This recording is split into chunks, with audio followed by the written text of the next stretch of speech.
बिस्मिल्लाहिर्रहमानिर्रहीम। अस्सलाम वालेकुम नाज़रीन, मेरा नाम सरवत फलीम है। खुदा करे जहाँ भी आप लोग रहें खुशबाश रहें, अल्लाह की अमान मेरे खैर वाफियत आप लोग रहें। बहुत बड़ी खुशखबरी, बहुत बड़ी खबर पूरी पाकिस्तानी कौम के लिए कि इंडिया और पाकिस्तान के दरमियान जो जंग बंदी है वो हो चुकी है। अमेरिका ने इसमें सालिस का किरदार अदा करते हुए पाकिस्तान और इंडिया के दरमियान जो मामला है या जंग बंदी है वो करवा दी है, लेकिन हकीकतन इस जंग बंदी का असल मकसद ये था कि बड़े नुकसान से बचा जा सके और ये बड़ा नुकसान भारत का मुसलसल होते चला जा रहा था। इसी वजह से भारत ने घुटने टेक देना ज़्यादा मुनासिब समझा और पाकिस्तान के सामने हथियार डाल दिए और ये कहा कि वो मज़ीद जंग नहीं चाहते बशर्ते कि पाकिस्तान की जो अफवाज हैं वो भी बॉर्डर से पीछे चले जाएं। कल रात से मुसलसल ये बातचीत चल रही थी और इससे पहले भी जो पाकिस्तान और भारत है इनकी कौमी सलामती के मुशीरान जो हैं उनकी मुलाकात हुई और किसी न किसी एक अहम नुक्ते पर पहुंचने की कोशिश की गई, लेकिन फाइनली इन दोनों देशों के दरमियान, दोनों ममालिक के दरमियान जंगबंदी करा दी गई है। पूरे पाकिस्तान के अंदर इस वक्त फतह का जश्न जारी है क्योंकि पाकिस्तान इस वक्त फातेह ठहरा और भारत की तरफ से मुसलसल ऐसे बयानात और ऐसी प्रेस कॉन्फ्रेंसेस इंतज़ामिया की और जो मौजूदा करता धरता लोग हैं उनकी आती रही। और अभी से कुछ देर पहले इंडिया के अंदर बहुत ही अहम इजलास भी हुआ है जिसके बाद बहुत सारी चीज़ों के ऊपर इत्तेफाक किया गया है, लेकिन एक जंग बंदी है जो तकरीबन 4 बजे के बाद करा दी गई थी और इस वक्त ये एक अहम पॉइंट है कि दोनों देशों के दरमियान जंग बंदी हो गई है। जो बड़ा नुकसान था उससे बच लिया गया है, लेकिन पाकिस्तान की फतह इसे इसलिए भी गर्दाना जा रहा है क्योंकि पाकिस्तान ने बहुत भारी तादाद में और बहुत बड़ा नुकसान भारत को पहुंचाया है।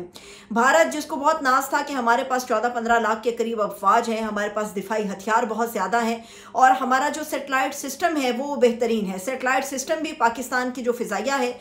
उनके जवानों ने इसको भी, इनकी वेबसाइट्स को भी हैक किया और इनके सेटेलाइट्स को भी जैम किया। 14-15 लाख की फ़ौज होने के बावजूद भारत पाकिस्तान की फ़ौज के ऊपर बढ़तरी हासिल नहीं कर सका। जहां तक दिफाई हथियारों की बात है तो भारत उन्हें क्या इस्तेमाल करता, उनके पास टेक्नोलॉजी मौजूद थी मगर इस्तेमाल करने के लिए जो जहन और तरबियत चाहिए वो भारतीय फ़िज़ाइया या भारतीय अफवाज के लोगों के अंदर मौजूद नहीं थी।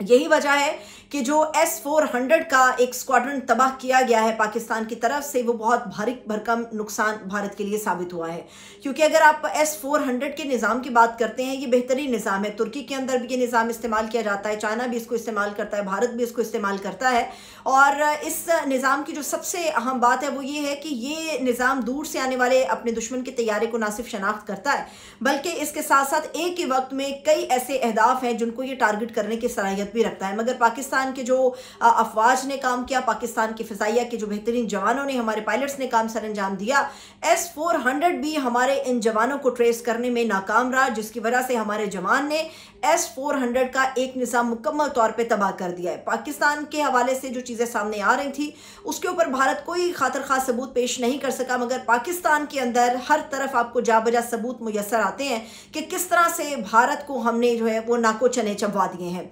अभी जो भारत का S-400 है, अगर आपको इसकी कीमत बताई जाए तो आप हैरान रह जाएंगे कि भारत को किस तरह से पाकिस्तान ने नुकसान पहुंचाया है। 5 ऐसे S-400 स्क्वाड्रन है जिनका एग्रीमेंट भारत ने किया था और ये भारत के एग्रीमेंट के बाद, इसके बाद इनके पास सिर्फ अभी साल 2025 में 3 S-400 थे जिनमें से एक पाकिस्तान ने तबाह बर्बाद कर दिया और 2 S-400 अभी भारत के पास मौजूद हैं। साल 2026 के अवाखिर या साल 2027 के आगाज़ या मिड के अंदर जो 2 बाकी मानदा S-400 स्क्वाड्रन है जिनके लिए 5 का एग्रीमेंट हुआ था वो 2 भी भारत को मुयस्सर आ जाएंगे। लेकिन अब भारत के अंदर ये बात हो रही है कि भारत ना तो अपने डिपोज़ को बचा सका, भारत ना अपनी एयरबेसिस को बचा सका,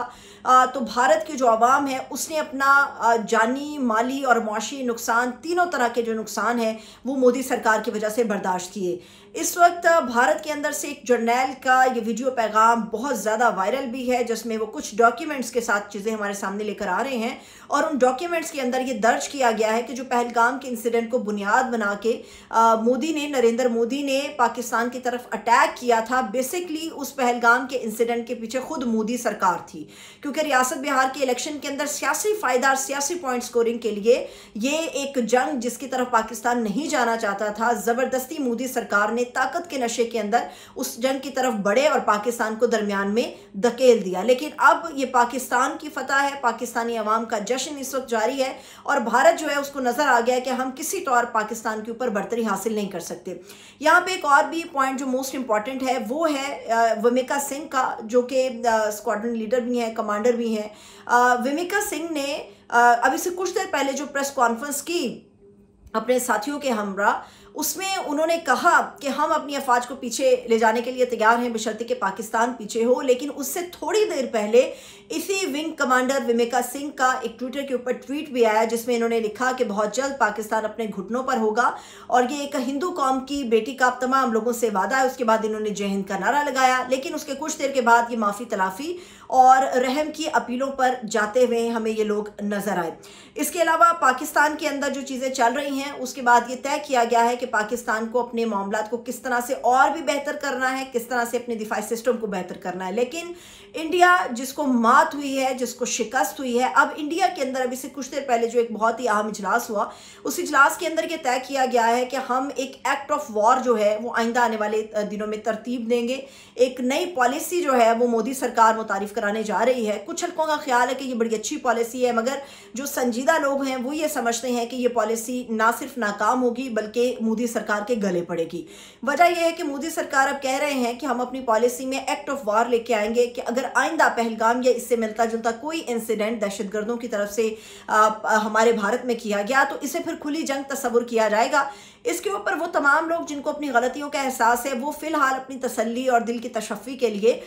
इस एक्ट के ऊपर बड़ी तालियां बजा रहे हैं कि हम आइंदा आने वाले दिनों में ये एक्ट मंजूर कराएंगे, इसको पॉलिसी का हिस्सा बनाएंगे। लेकिन भारत के अंदर जो सेन वॉइसेस हैं, जो लोग समझते हैं कि जंग किसी मसले का हल नहीं है, दोनों देशों को पुरअमन तरीके से आगे बढ़ना चाहिए, क्योंकि जंग के अलावा कई ऐसे मसाइल हैं जिन हल करना बहुत ज़्यादा ज़रूरी है इन दोनों देशों के लिए। उन लोगों का ख्याल है कि मोदी सरकार अगर इस किस्म की पॉलिसीज़ जो है वो नाफिजुल अमल करेगी तो इसका सरासर जो नुकसान है वो भारत खुद उठाएगा, क्योंकि भारत अपने सियासी फ़ायदे के लिए या कोई भी सरकार अपने ज़ाती फ़ायदे के लिए इस किस्म के एक्ट को इस्तेमाल करते हुए अटैक की सलाहियत तो इस्तेमाल कर पाएगी, लेकिन उसके बाद जो बहुत बड़ा नुकसान भारतीय जनता का होगा, क्योंकि अभी भी भारतीय जनता का बहुत बड़ा नुकसान हुआ है। डिपोज बर्बाद हो गए हैं, वहाँ पे इंफ्रास्ट्रक्चर बर्बाद हो गया है, एयरबेसिस को पाकिस्तान ने बर्बाद कर दिया है और उनके अंदर कोई सलाहियत बाकी नहीं रही। तो ऐसे एक्ट को अगर मुस्तकबिल में इस्तेमाल किया जाएगा तो इसके सिर्फ हमें नुकसानात जो हैं वो ही मुयसर आएंगे।